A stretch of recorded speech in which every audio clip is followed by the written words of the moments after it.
Hey guys, and welcome to another episode of Sincerely Shakti. Thank you so much for hopping on and for joining me for these videos. Sincerely Shakti is my baby. It's something that I have created after many, many years of thinking about making such videos, and so it's an honor and a pleasure to finally have that up and running. If this is your first video, my name is Shakti and I'm your host, and I have plenty of other videos for you to watch. If you go to my YouTube channel, which is just Shakti Rio, so you can see all of my videos. I am also a Teen Beachbody coach, so there's a whole segment of videos on Shakeology, which is a nutritional product that we offer. And if you have any interest in coaching or you want to follow my like page on Facebook, it's Wellness Mama Shakti. You can get some tips there. And today's episode is revolving around a book that I'm currently reading. I read a lot of personal development, and I'm always in and out of a book or several books. The book I'm reading right now is called No Excuses by Tracy. I found it at Barnes & Noble's. I am a big fan of Tracy. If you don't know who he is, I recommend looking him up. He is an amazing author, and he has so many great concepts around goal setting and goal achieving that I'm really a big fan of. I jive well with. So this book is all about discipline and the act of creating discipline in every area of your life, which if you're anything like me, you really need, because you've got a lot on your plate, you've got a lot to handle, you probably have a family as well as a career that you love, as well as hobbies that you want to maintain, and it's difficult when it gets down to it to be able to time manage your life in such a way that you're being as efficient as you possibly can be. So I picked up this book on an inspiration, on a whim, and I've been reading it. I can't put it down. It's been just like this whirlwind of reading nonstop. And he identified something that I thought was so brilliant and so important that I wanted to make my next vlog video about it. And he identified something he calls the 3 aspects of personality. And in the book, when he's talking about it, he talks about these being very character defining and how your success in your life really depends on the relationship of these 3 components and how they relate to each other on a consistent basis. So he breaks down the human personality into these 3 segments, and they are self-ideal, self-image, and self-esteem. So these are not brand new concepts. I've heard this before. I studied psychology many moons ago when I was in college, and that was my original degree was in psychology. So I had heard these before, but I had never really heard them as he applies them to success or lack of success and in the relationship that they have to each other. So this is where I found it to be very brilliant and very helpful. So he describes our self-ideal is all of our values, all of our virtues, all of our goals, our aspirations. Basically, the highest form of ourselves that we imagine is what he calls the self-ideal. And typically, we have idols or people that we admire because they uphold the self-ideals that we want to have ourselves. So like for me, one of my idols is Mother Teresa. I admire her work so much and her endless amount of compassion and dedication. To me, she's just such a beautiful being. And so she emulates a lot of these characteristics that I aspire to emulate in everything that I do. She has a lot of those same self-ideals. So the self-ideal is like the very best version of who you want to be in your mind.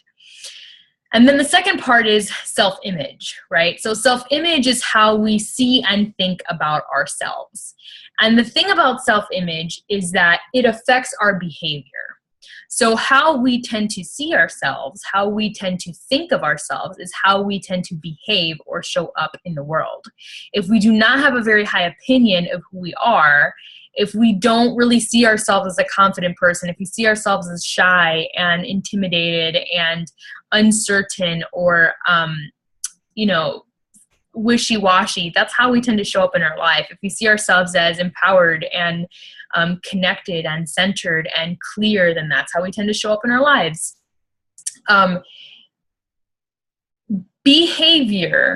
Your behavior that is consistent with your self-ideal affects your self-image.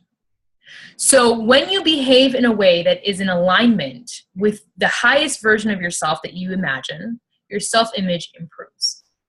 For example, I just mentioned one of my idols is Mother Teresa for her compassion and for her generosity. When I behave in a way that is compassionate and generous, particularly when it's very hard, when I'm in my life, especially in my closest relationships, and I just want to fight, I really want to get at someone because I am hurt or wounded or affected, and I choose to be compassionate instead, especially when it's difficult, I am behaving in a way that is in alignment with my self-ideal of who I am. Immediately, once I do that, as hard as it is, I feel my self-image improve. I think of myself more highly when I am behaving in that way than when I don't behave in a way in alignment with my self-ideal. Okay, so behavior consistent with your self-ideal improves your self-image. Okay, improves how you see and think of yourself. The third component is self-esteem. So this is where it ties everything together, and it was really like, boom, this makes perfect sense, okay? So your self-esteem is how much you like yourself. It's not how you see and think about yourself, it's how much you like what you think and see of yourself, okay? So it's how you feel about yourself, it's your emotional core. Now, your self-esteem depends on how consistent your self-image is with your self-ideal. Let that sink in for just a second. Your self-esteem, how much you like yourself, depends on how consistent your behavior, which then affects your self-image, how you see and think about yourself, is in alignment with your self-ideal. So the more often that you are behaving in a way that is in alignment with your self-ideal, the more your self-esteem increases. The more often you are not behaving in alignment with your self-ideal, the more your self-esteem decreases. And this happens on a choice-by-choice basis, and it happens in every area of our life, whether it's fitness, nutrition, business, personal relationships, whatever. But fitness and nutrition, because I'm a coach and I work with that all the time on myself and with people, I'm going to use that example. When you are changing your lifestyle with fitness and nutrition, and you have this self-ideal of who you would want to be, someone who eats in a balanced way, someone who has limits when it comes to eating, who does not binge eat, who does not emotionally eat, someone who manages to fit in fitness relatively often into their week. When that is your self-ideal, okay, and you are behaving consistent with that, your self-esteem goes up. You get more confident, you feel happier about yourself, you're more consistent with your behavior because you feel happier about yourself. It's easier for you to show up, and it's easier for you to maintain the routine. When you behave in a way that is not consistent with your self-ideal, so you decide not to follow the meal plan you've set up for yourself, not to work out the way you set up for yourself, etc., your self-image, how you see yourself, is now in contrast in contrast with your self-ideal. So your self-esteem begins to decrease. And as a result, so do your behaviors. You stop wanting to work out even more. You want to binge eat even more. You want to emotionally eat even more. So he talks about these things creating like a funnel, right? And they funnel up or they funnel down. And that is so incredibly true. So when you are moving in the direction of making your self-image and your self-ideal consistent with each other, in vibration with each other on a regular basis, you tend to funnel yourself up. Your self-esteem starts to increase, your behaviors start to become even better and better, and you get into the vortex of getting in alignment with your self-ideal, living a life that is in alignment with the self-ideal.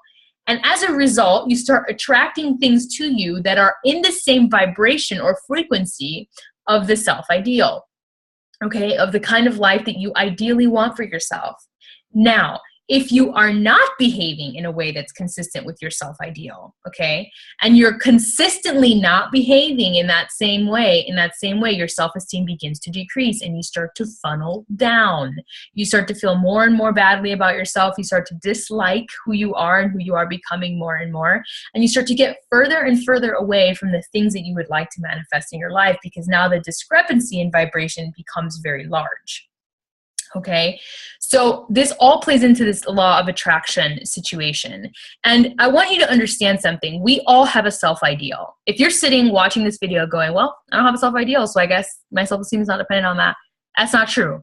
We all, whether you have consciously thought about it or not, we all have a self-ideal. We all have this idea of ourself at our best that we are constantly trying to match up with, or we wish that we could match up with. Okay, what we don't understand is that we need to be operating in behaviors that are consistent with our self-ideal. So if you don't know what that is for you, a very easy exercise is to figure out, who do you idealize? Who is your idol? Who do you look up to? Who do you respect, not only in your life, okay, but who's famous people, or philanthropists, or engineers, or people who are like visionaries in technology. Who do you look at and you're like, wow, that person is so amazing.